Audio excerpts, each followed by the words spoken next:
여러분은 언제 처음 하나님을 체험적으로, 인격적으로 만나셨습니까? 통계적으로는 우리 인생이 고통과 시련 속에 있을 때, 슬픔이 기쁠 때, 그때 하나님을 체험적으로 많이 만납니다. 그때 누군가가 믿는 백성이 옆에 있어서 섬세하게 복음 제시하고 교회 생활을 안내하고 신앙의 축복을 이야기할 때 마음의 문을 열고 하나님을 영접하고 그 은혜를 체험합니다. 저는 초등학교 5학년 때 건너 동네에 교회가 있었습니다. 친구 초청으로 교회를 갔어요. 그 당시는 학교에서 5.16 혁명가를 배웠습니다. 노래가 재미가 없어요. 그런데 교회를 갔더니 그렇게 감미로워요. 찬양이 좋았습니다. 그때는 배고픈 시절이었습니다. 교회를 갔더니 떡을 주고 과자를 주었습니다. 그때는 문화가 없던 시절 교회를 갔더니 데코레이션이 있었고 문학의 밤을 했습니다. 그렇게 중고등학교 시절을 교회 생활을 했습니다. 하나님을 만나지를 못했어요. 대학에 들어가서 하나님을 떠났습니다. 근데 이상하지요. 비록 하나님을 인격적으로 못 만났어도 교회를 떠나고 하나님을 떠나니까 인생이 외롭고 인생이 허무하고 내가 왜 살아야 되는지 인생의 목적을 알지를 못했습니다. 너무 그것이 고통스러웠습니다. 그때 가장 가까이 있던 친구, 홍규표라는 친구가 끈질기게 교회를 가자고 권면을 했습니다. 지겹게 권면을 했습니다. 이 권면으로부터 벗어나는 길이 무엇인가 골똘히 연구를 했습니다. 그렇다 협상을 했죠. 규표야, 네가 그렇게 권면하니까 내가 딱 한 번은 간다. 근데 그것으로 끝이다. 내가 갔는데 그 다음에 또 가자 그러면 이건 친구도 아니고 인간도 아니다. 그래서 처음 다시 교회를 갔다. 그때 하나님께 포로가 된 거예요. 그러니까 싫어도 끈질기게 권유하는 것이 이게 축복입니까? 미련한 것입니까? 모르시겠어요? 이 전도는 꼭 인격적으로만 하는 것이 전도가 아니더라고. 제 인생을 보니까 우리가 인격적으로 전도하는 게 중요해요.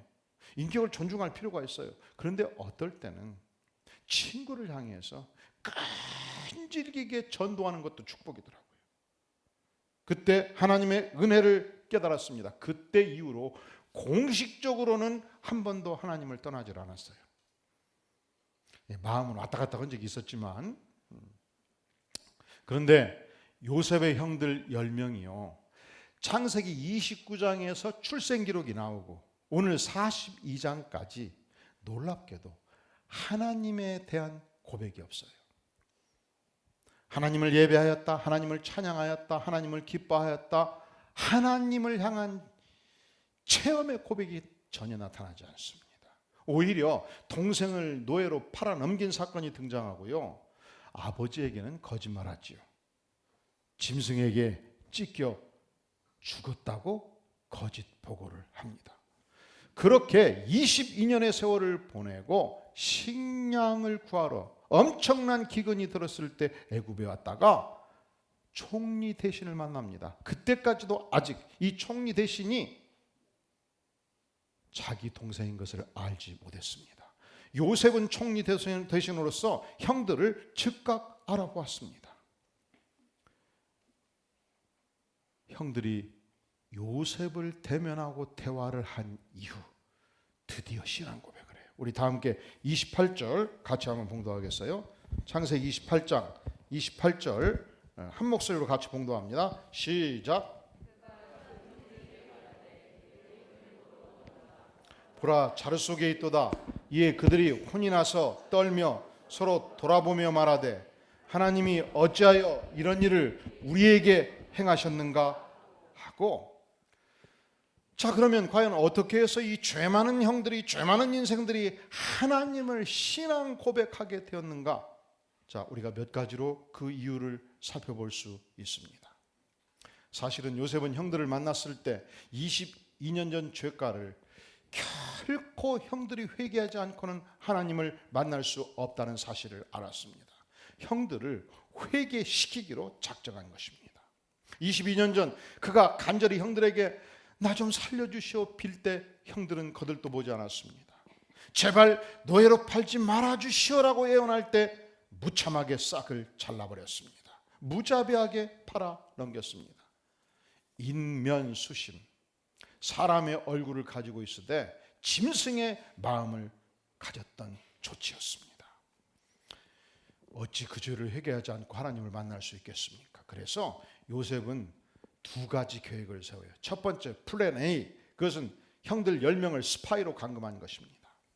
너희가 애굽 국가의 주요 시설을 정탐하러 온 스파이가 아니냐? 그러니 너희 중에 9명은 감옥에 갇혀 있고 1명이 가서 동생 베냐민을 데려온다면 정탐꾼이 아닌 것을 내가 알겠다. 그리고서 3일 동안 감옥에 가둬두었습니다. 4일째 되었을 때 플랜 B로 바꿔요. 그것은 무엇이냐? 9명을 석방하겠다. 1명은 감옥에 있어라. 9명이 가서 동생 베냐민을 데려오면 너희가 스파이가 아닌 것을 내가 알겠다. 근데 이 소식을 듣고 이 플랜을 알고 이 조처가 취해졌을 때 형들은 놀랍게도 죄를 고백하기 시작해요.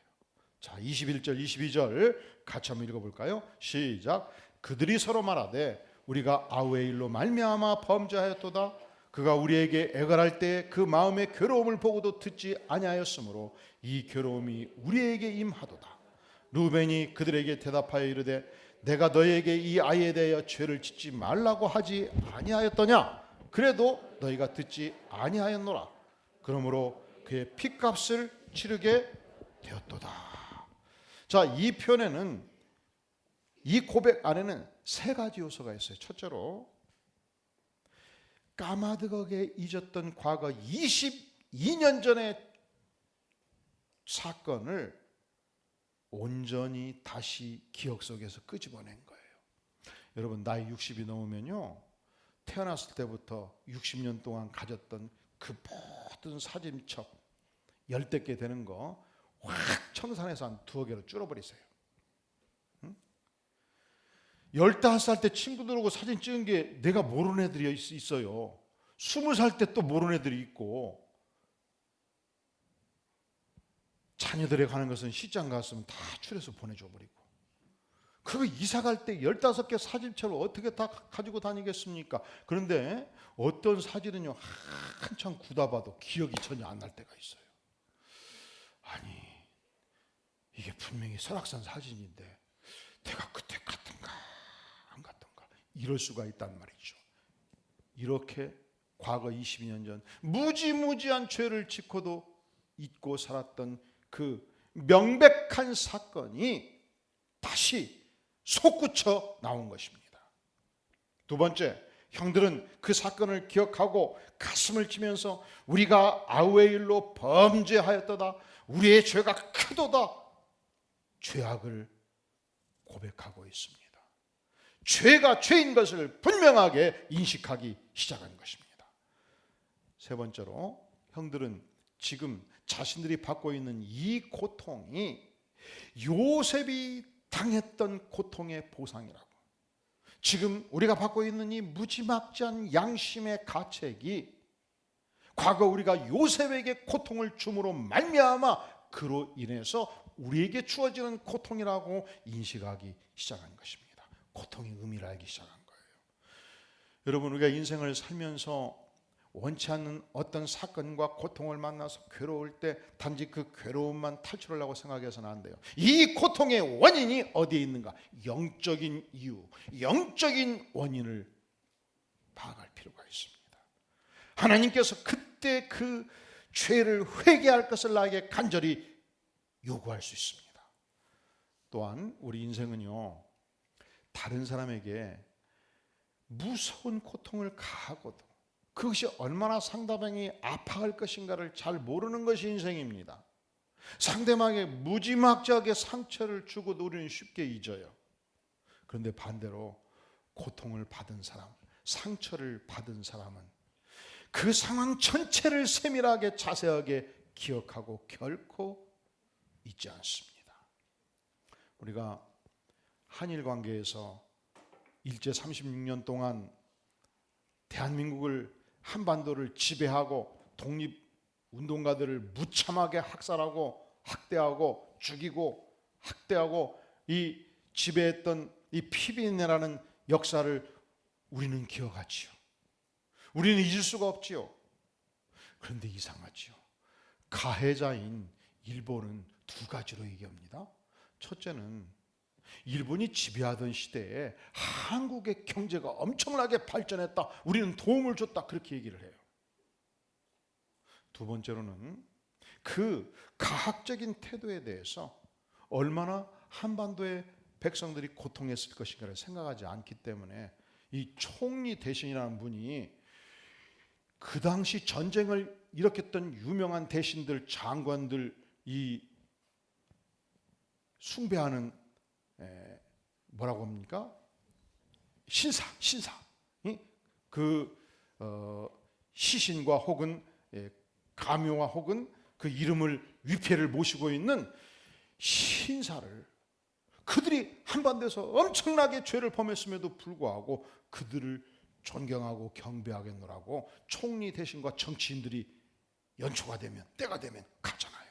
근데 갈 때 눈을 크게 뜨고 위아래를 보면서 굉장히 빠른 속도로 걸어갈 때 굉장히 기분이 안 좋더라고.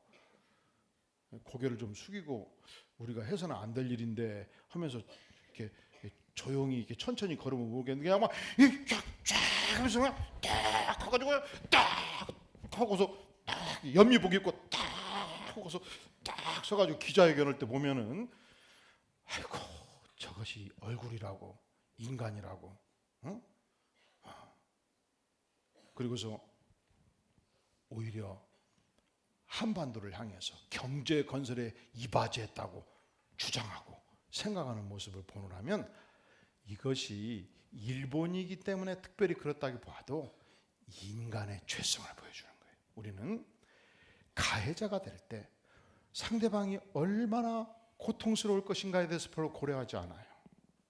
근데 피해자가 될 때는 그 고통을 너무 깊이 상세하게 기억하는 습성이 있단 말이죠. 그래서 만약에 하나님, 내가 인생을 살면서 누군가에게 고통을 준 적이 있다면 성령 하나님, 이 고통을 기억나게 도와주시옵소서, 해결하게 도와주시옵소서, 이 죄를 용서해 주시옵소서, 풀어주시옵소서, 화해하게 도와주시옵소서 기도할 필요가 있는 것입니다. 형들이 당한 이 고통에는 분명한 이유가 있어요. 형들은 어떤 고통을 당했습니까? 엄청난 기근의 고통을 당했습니다. 형들은 어떤 고난을 당했습니까? 스파이로 10명 전체가 스파이제로 뒤집어 썼습니다. 10명이 감옥에 갇혔습니다. 시므온은 장기 투옥이 됐습니다. 베냐민을 데려오지 아니하면 시므온은 처형될 수도 있었습니다.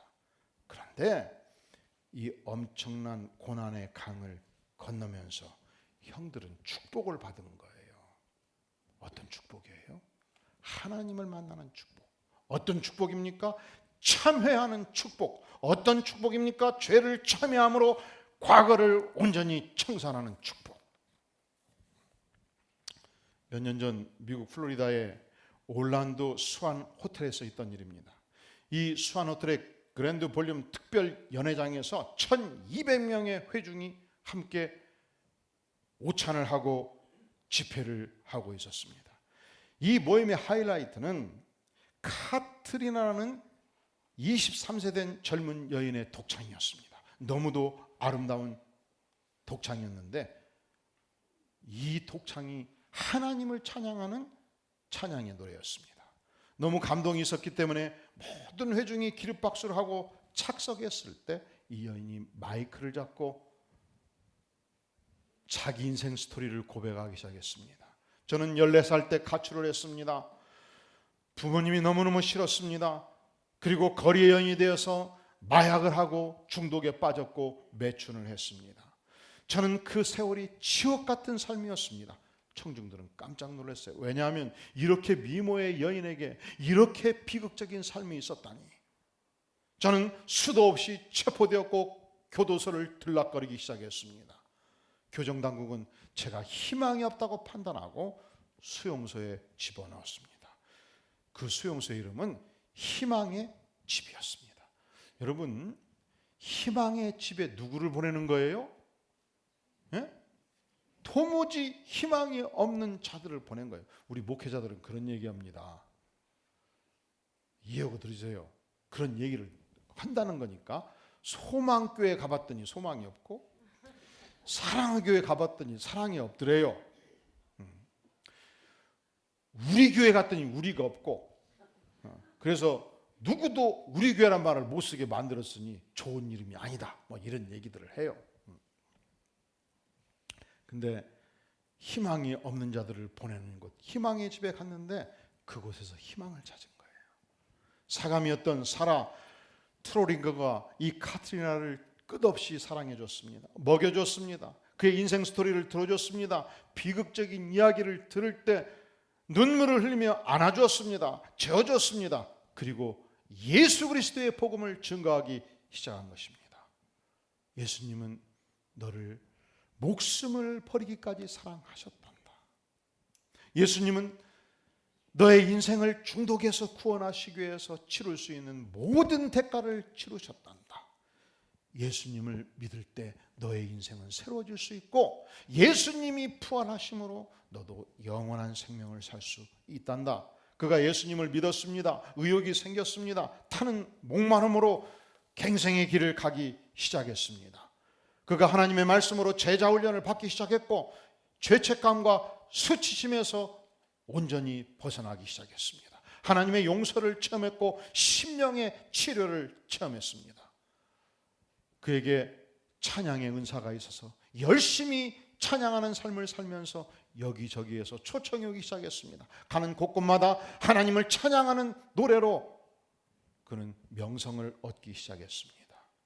그리고 가는 곳곳마다 고백했습니다. 저는 인간 쓰레기였습니다. 제 인생에 희망이 없었습니다. 예수님을 만나고 새 인간이 되었고 예수님을 만나고 희망을 얻었습니다. 우리 인생이요, 하나님으로부터 죄사함을 받을 때 그것이 축복이고 그것이 인생의 행복입니다. 세상은 누가 행복한 사람인가? 돈 많은 사람이 행복한 사람이다. 자식 많은 사람이 행복한 사람이다. 명예가 많은 사람이 행복한 사람이다. 여기에 행복이 있다, 저기에 행복이 있다고 외칩니다. 성경은 어디에 행복이 있다고 말씀합니까? 시편 32편 1절은 말씀하기를 허물의 사함을 받고 자신의 죄가 가려워진 자는 복이 있도다. 누가 복이 있다고요? 허물의 사함을 받고 자신의 죄가 가려진 자, 죄 용서함을 받은 자, 그 인생이 행복한 인생이요 복된 인생이라 성경은 선언합니다. 자, 죄 많은 형들이 어떻게 하나님을 만났습니까? 죄를 깊이 깨우침으로 하나님의 은혜를 깨닫습니다.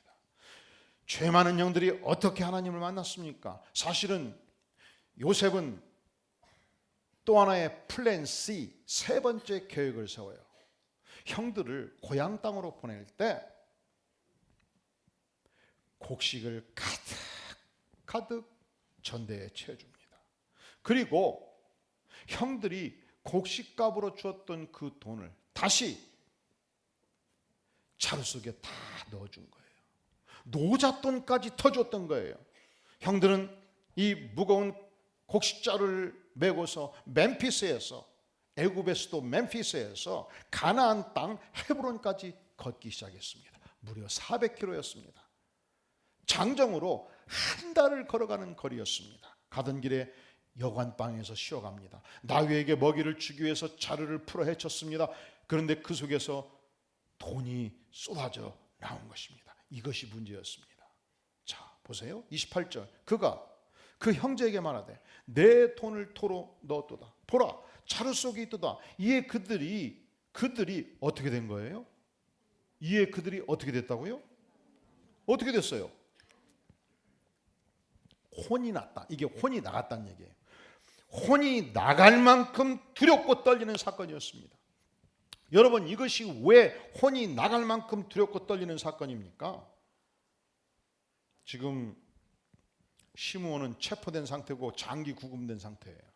만약에 막내 동생 베냐민을 데려오지 못하면 처형될 수 있어요. 스파이로 몰려요. 우리가 데려가지 못하고 다시 가면 우리 전체가 체포될 수 있어요.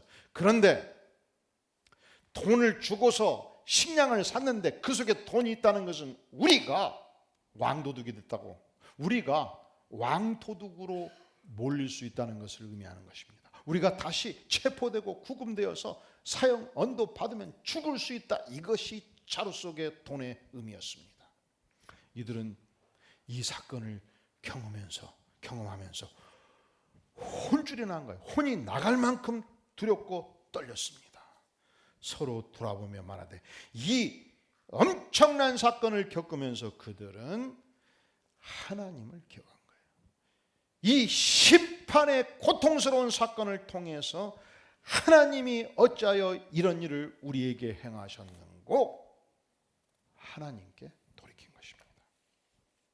자, 요셉의 연극 세 가지 플랜이 주는 교훈이 뭡니까? 첫째는 22년 전 모든 죄를 기억나게 만들고 회개하게 만들었어요. 이 연극이 주는 의미가 무엇입니까? 죄를 회개할 뿐만 아니라 그들이 돌아가야 될 하나님을 기억하게 만든 것입니다. 창세기 29장에서 레아가 큰아들을 낳았을 때 이름을 루벤이라고 짓지요. 이 루라는 단어가 보다라는 뜻이고 벤이라는 단어가 히브리어로 아들이라는 뜻이에요. 아들을 보라. 이 아들을 보라. 하나님께서 나의 괴로움을 돌아보셨도다. 그러니까 이 루벤이라는 이름 자체는 여호와 하나님의 신앙 고백이에요. 여호와 하나님을 향한 신앙 고백이에요. 넷째 아들 이름이 무엇이었습니까? 유다였죠.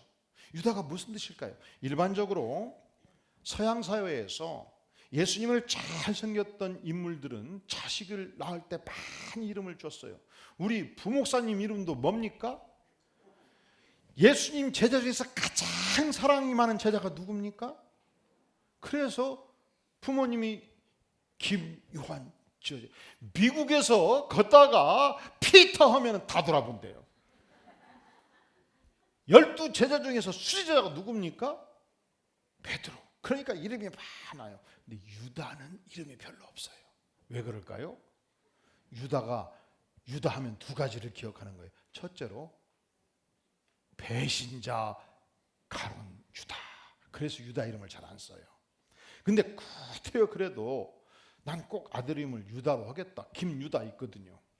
그럴 때는 가론 유다를 생각하지 않고 바로 야곱의 넷째 아들 유다를 생각한 거죠. 야곱의 넷째 아들 유다는 무슨 뜻일까요? 하나님을 찬양하리로다. 그러니까 유다의 의미는 찬양이에요. 김찬양할 때 김유다가 되는 것이죠. 그러니까 요셉의 형들은 이름 속에 하나님이 박혀 있었어요. 이름을 부를 때 하나님을 기억할 수 있었습니다. 그거 외에 42장 이르기까지 하나님에 대한 고백이 등장하지 않아요. 이상하지요? 여러분, 그럴 수 있습니다. 유명한 믿음의 가문에서 태어나도 하나님에 대한 체험이 없을 수 있어요. 그럼 어떻게 됩니까? 습관적인 신앙생활을 해요. 여러분, 적어도 요셉의 형제들은 유명한 아브라함 가문의 사람들이었습니다. 아브라함과 이삭과 야곱의 가문의 사람들이었습니다. 그들은 자라면서 아브라함의 영웅적인 믿음의 스토리를 이미 들었던 자들이었습니다. 너희 증조 할아버지가 75세 때 하나님의 부름을 받고 본토 친척 아비집을 떠나서 모든 재산을 두고 하나님의 명령에 따랐단다. 너희 증조 할아버지는 대단한 사람이다. 하나님께서 이삭을 통해서 자손만대 축복하리라고 약속해 주셨음에도 불구하고 제물로 바쳐야겠을 때 주저하지 않고 사흘 길을 걸어서 모리아산에서 하나님께 번제로 드린 인물이다. 또 아버지 야곱은 침묵했겠습니까? 내가 팥죽 한 그릇에 장자권을 사가지고 형님의 미움을 받아서 야밤도주했을 때 너무 외롭고 추웠다. 그때 돌베개를 베고 잠들 때 하나님이 나를 만나 주셨다. 하나님이 나를 축복하셨다. 무수한 믿음의 영웅들이 고백하는 신앙 스토리를 듣고 자랐지 않겠습니까? 그런데도 하나님을 못 만날 수 있어요. 여러분, 미국 사람들은 깜짝 놀랄 때 뭐라고 합니까? 예? 오마이 갓이 아니고 오마이 갓 하는 거예요. 예? 그리고 마지막 갓 할 때는 눈이 팍 커져야 돼. 예. 틀림없이 사실은 영국이 유럽 공동체에서 빠져나오리라는 것은 100대1의 가능성이었어요. 예. 어떤 경제 전문 기관도 정치 전문 기관도 통과되리라는 것을 예상하지 않았어요. 그런데 통과됐죠. 아마 미국 땅에서 수천만 명의 사람들이 그 소리 딱 들었을 때 오 마이 갓 했을 거예요. 이게 뭐예요? 하나님에 대한 신앙 고백이잖아요. 재치기 하면 꼭 미국 사람들 그럽니다. God bless you 그래요. 하나님이 축복할지어다. 신앙 고백이잖아요. 심지어 못된 사람 만났을 때 욕할 때도 God damn it 그래요. 하나님을 말합니다. 욕할 때 Jesus Christ 예수님의 이름을 불러요. 참 못된 사람들이야. 그들의 언어 속에서는 하나님의 이름이 많이 등장하지만 하나님을 입에 달고 살지만 그들이 예수 안 믿는 사람도 그렇고 하나님 없는 사람도 그렇고 하나님 체험 없이 얼마든지 하나님을 이렇게 저렇게 말할 수 있습니다. 이 위대한 아브라함 가문의 사람들, 하나님의 가문에 속했지만 하나님을 체험하지 못했던 습관적인 신앙인들, 이들이 언제 하나님을 본격적으로 고백합니까? 이들이 언제 하나님께 본격적으로 돌아옵니까? 우리가 죽었다. 우리가 이제 더 이상 이 모함에서 벗어날 수 없다. 우리 자루 속에서 우리의 돈이 쏟아져 나왔으니 우리가 이미 곡식값을 다 지불했음에도 불구하고 이 속에 돈이 들어있다는 것은 우리가 도둑으로 몰릴 수 있다. 시므온도 죽고 우리도 죽을 수 있다. 이때 저들은 하나님을 기억하고 이 심판의 때에 하나님의 은혜를 기억하고 하나님께 부르짖기 시작한 것입니다. 사랑하시는 성도 여러분, 우리의 이웃이, 우리의 사랑하는 형들이, 우리의 사랑하는 가족이 언제 하나님께 나옵니까? 놀랍게도 누군가가 눈물 어린 기도를 할 때 하나님께 돌아와요. 자, 요셉의 형들, 이 범죄자들, 이 완악한 남성들이 어떻게 하나님께 돌아오는가?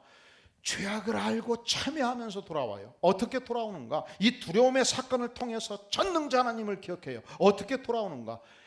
요셉이 눈물로 기도할 때 저들은 하나님께 돌아옵니다. 오늘 말씀에 42장 24절에 주목해 보십시오. 요셉이 그들을 떠나가서 어떻게 했다고요?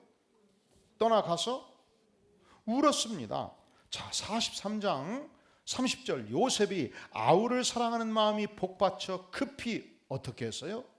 울 곳을 찾아 안방으로 들어가서 울었습니다. 얼굴을 씻고 나와서 그 청을 마음을 다해서 억제하고 있지 않습니까? 넘치는 사랑이 그 안에 있었습니다. 45장 1절 요셉이 희종하는 들 앞에서 그 정을 억제하지 못하여 소리질러 모든 사람을 물러가라 명하고 2절 요셉이 큰 소리로 어땠다고요? 울었습니다. 애굽 사람의 들리며 바로의 궁중에 들렸습니다. 요셉의 가슴 안에 있는 형들을 향한 뜨거운 사랑, 그 형들이 어떤 사랑이었습니까? 죽이려고 했던 자였습니다. 그 형들이 어떤 자였습니까? 노예로 팔아넘긴 자들이었습니다. 그럼에도 불구하고 형들을 향하여 회개하고 하나님께 돌아올 것을 간절히 열망했던 요셉의 뜨거운 눈물의 사랑을 통해서 저들은 하나님을 만나고 있는 것입니다. 여러분, 성 어거스틴이 이단에 빠져서 허우적거릴 때, 하나님을 알지 못할 때, 죄악 가운데 있을 때 그의 어머니 모니카는 아들을 위하여 눈물로 기도하였습니다. 날마다 눈물로 기도하는 모니카를 향하여 유명한 설교자 암브로시우스는 위로합니다. 우리 하나님은 결코 눈물로 기도하는 어머니의 간절한 열망을 무시하지 않습니다. 어거스틴이 하나님께 돌아왔습니다. 유명한 하나님의 사람이 되었고 무수한 사람들을 하나님께로 인도하는 놀라운 역사를 이루었고 성자라 칭함을 받았습니다. 1960년대에서 90년대까지 한국교회가 왕성하게 자라갔습니다. 부흥을 체험했습니다. 그때 기도하는 분들이 있었습니다. 가나안 동군학교의 김용기 장로님, 그분은 가나안 동군학교 스태프들과 더불어서 아침마다 저녁마다 눈물로 기도하였습니다. 이 가나안 동군학교 입구에 써있는 유명한 글귀, 조국이여 안심하라 우리가 기도한다. 얼마나 당당합니까? 한번 따라해 볼래요? 조국이여 안심하라. 안디옥 교회가 기도한다. 할렐루야.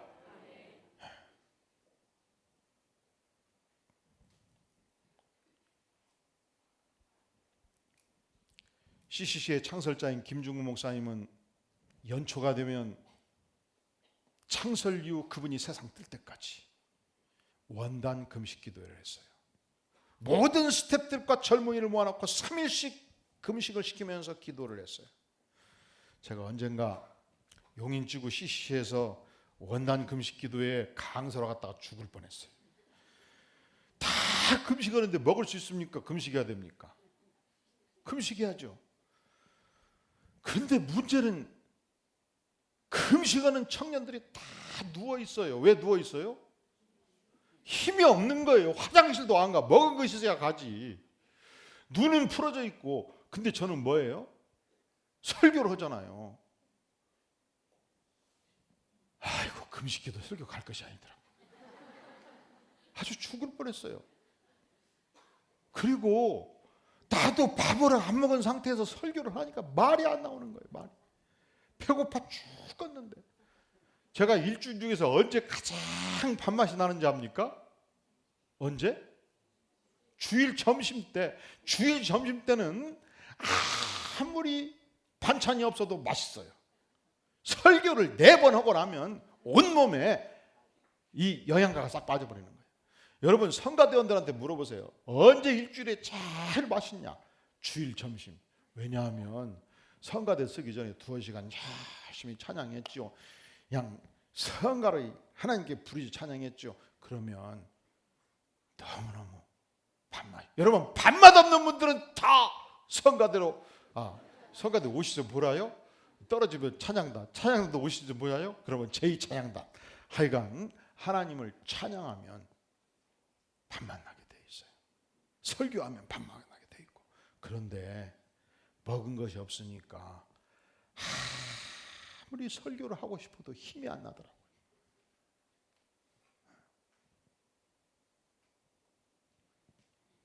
CCC에서 김중무 목사님이 원단 금식 기도를 할 때 기도 제목 1순위가 뭔지 압니까?